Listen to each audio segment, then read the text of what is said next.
Toxic ಅಲೆಗೆ ಹೆದರಿದ ನಾನಿ paradise release ಮುಂದಕ್ಕೆ. Natural star ನಾನಿ ಅಭಿನಯದ ದಿ ಪ್ಯಾರಡೈಸ್ ಸಿನಿಮಾ ಬಿಡುಗಡೆ ವಿಚಾರದಲ್ಲಿ ಈಗ ದೊಡ್ಡ ಬದಲಾವಣೆಯಾಗಿದೆ. ಆರಂಭದಿಂದಲೂ ಭಾರಿ ನಿರೀಕ್ಷೆ ಹುಟ್ಟು ಹಾಕಿದ ಈ ಚಿತ್ರದ ರಿಲೀಸ್ ದಿನಾಂಕ ದಿಢೀರ್ ಮುಂದಕ್ಕೆ ಹೋಗಿದ್ದು, ಇದಕ್ಕೆ ಗಾಂಧಿನಗರ ಹಾಗೂ ಟಾಲಿವುಡ್ ಅಂಗಳದಲ್ಲಿ ಟಾಕ್ಸಿಕ್ ಸಿನಿಮಾದ ಹವಾನೆ ಪ್ರಮುಖ ಕಾರಣ ಎನ್ನಲಾಗಿದೆ.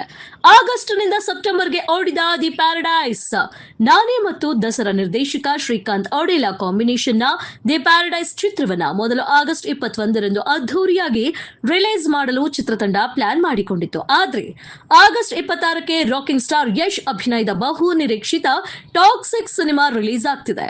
ಕೇವಲ ಕನ್ನಡ ಮಾತ್ರವಲ್ಲದೆ ತೆಲುಗಿನಲ್ಲೂ ಟಾಕ್ಸಿಕ್ ಚಿತ್ರದ ಬಗ್ಗೆ ನಿರೀಕ್ಷೆ ಇದೆ. ಹೀಗಾಗಿ ಟಾಕ್ಸಿಕ್ ಸಿನಿಮಾಗೆ ಎದುರು ನಿಲ್ಲಲು ದಿ ಪ್ಯಾರಡೈಸ್ ಚಿತ್ರ ಭಯ ಬಿದ್ದಂತಿದೆ. ಹೀಗಾಗಿಯೇ ಯಾವುದೇ ರಿಸ್ಕ್ ಬೇಡ ಎಂದು ಭಾವಿಸಿ ಚಿತ್ರವನ್ನ ಸೆಪ್ಟೆಂಬರ್ 24ಕ್ಕೆ ಮುಂದೂಡಲಾಗಿದೆ. ಟೀಸರ್ನಲ್ಲಿ ಈ ಬಗ್ಗೆ ಮಾಹಿತಿ ನೀಡಲಾಗಿದೆ. ಈ ಒಂದೇ ಒಂದು ನಿರ್ಧಾರದಿಂದ ಟಾಕ್ಸಿಕ್ ಸಿನಿಮಾದ ಕ್ರೇಜ್ ಮತ್ತು ಹವಾ ಎಷ್ಟರ ಮಟ್ಟಿಗಿದೆ ಎಂಬುದು ಸ್ಪಷ್ಟವಾಗಿ ಗೊತ್ತಾಗ್ತಿದೆ. ಪ್ಯಾನ್ ಇಂಡಿಯಾ ಮಟ್ಟದಲ್ಲಿ ಧೂಳೆಬ್ಬಿಸಲು ರೆಡಿಯಾಗಿರುವ ಟಾಕ್ಸಿಕ್ ಸಿನಿಮಾದ ಬಾಕ್ಸ್ ಆಫೀಸ್ ಸುನಾಮಿಗೆ ಎದುರಾದ್ರೆ ತಮ್ಮ ಚಿತ್ರದ ಕಲೆಕ್ಷನ್ಗೆ ಪೆಟ್ಟು ಬೀಳಬಹುದು ಎಂಬ ಭೀತಿಯಿಂದ ನಾನಿ ತಂಡ ಈ ಹಿಂದೆ ಹೆಜ್ಜೆ ಇಟ್ಟಿದೆ ಎನ್ನಲಾಗ್ತಿದೆ. ಅಲ್ಲದೆ ನಾನಿ ತಂಡ ಇನ್ನು ಬಿಡುಗಡೆಯಾಗಿರುವ ಟೀಸರ್ ವಿಷಯಕ್ಕೆ ಬಂದ್ರೆ ದಿ ಪ್ಯಾರಡೈಸ್ ಟೀಸರ್ ಗಮನ ಸೆಳೆದಿದೆ. ನಾನಿ ಉದ್ದನೆಯ ಜಡೆ, ರಕ್ತ ಮಣ್ಣಿನಿಂದ ಕೂಡಿದ ಲುಕ್ ನಲ್ಲಿ ಕಾಣಿಸಿಕೊಂಡಿದ್ದಾರೆ.